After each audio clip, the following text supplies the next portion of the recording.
The tree disease that I'm going to talk about next within our Observatory Priority Pest and Disease series is ash dieback.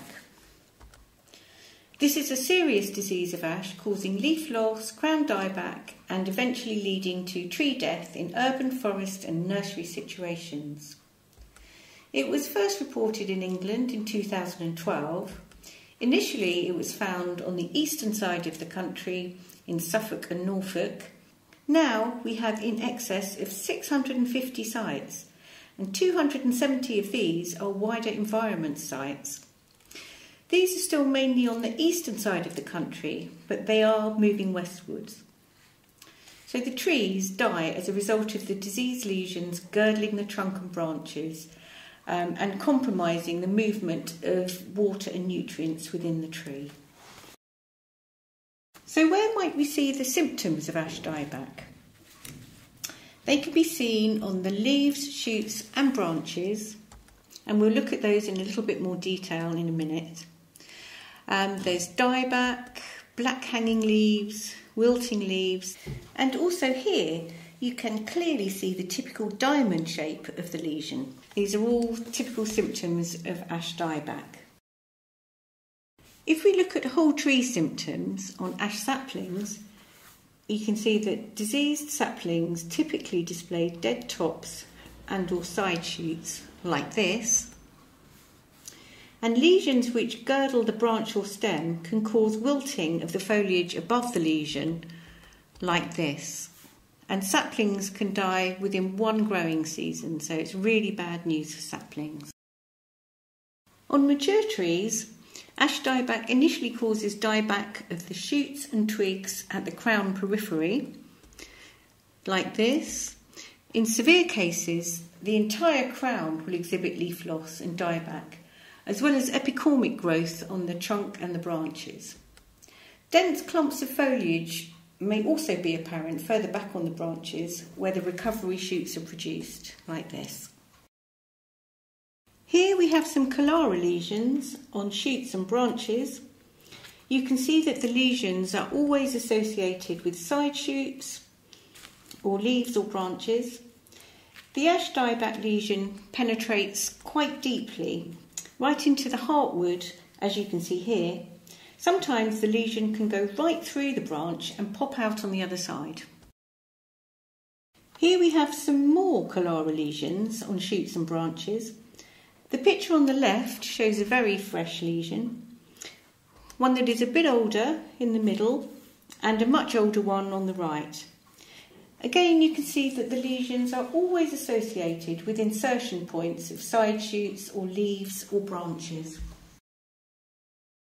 So if we look at the foliar symptoms, we might see wilting leaves like this, and also leaves with black or brown discoloration. We may also see shriveled leaves that remain attached to the shoots, and this symptom occurs when shoots are girdled rapidly. How does the disease get in? Well, it enters through the foliage, and you can see here the dead lesion that it has caused. It then extends down the midrib of the leaf, killing the tissue as it goes. You can see that the midrib here is brown and dead compared to this healthy one next to it. And you can just see where the pathogen has entered the rachis. As the disease progresses, the lesion extends along the rachis and then into the smaller branches and larger branches until it reaches the main stem or trunk of the tree.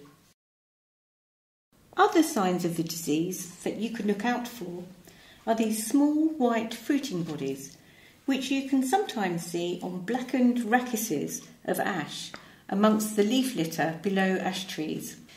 And this picture here shows a close-up of the fruiting bodies, and you can also see fairly clearly in these pictures how black the leaf stalks actually are. As with all the other diseases, there are a number of other agents that cause look-alike symptoms on ash.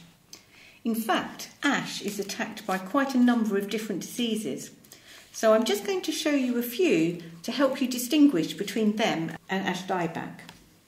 So here we have some browning of ash foliage, but this is different to Chalara lesions on leaves because it's actually quite translucent when you hold it up to the light. And you may also see some darker areas caused by frass within the lesion, and you may even be able to see an insect moving around within the lesion too. So this is actually caused by mining insects. In this picture, you can see some blackened curling leaves still attached to the sapling, so similar to symptoms of ash dieback. But in this case, the causal agent is frost damage. And the difference between these leaves and those affected by ash dieback is that regrowth here will be normal, whereas in ash dieback there will be no regrowth. So in this situation, it's also important to be aware of recent weather conditions or severe weather events that may have occurred in your area. Ash is affected by a number of different cankers, which you may see whilst surveying for ash dieback. Here we can see some bacterial cankers, and you can see that they have an irregular and rough look to them, whereas the ash dieback lesions are usually smooth. Another difference is that bacterial cankers are not necessarily associated with insertion points, so the insertion point of a branch or a shoot, for example. This is another canker on ash. This one is caused by the fungus Nectria. This looks different from the ash dieback lesions as it has a target-like appearance and is jagged and rough. There can also be callus or healing material growing around the lesion. These are perennial lesions, so they grow bigger every year. And here is another canker you may see on ash. This type is caused by a fungus called Foma.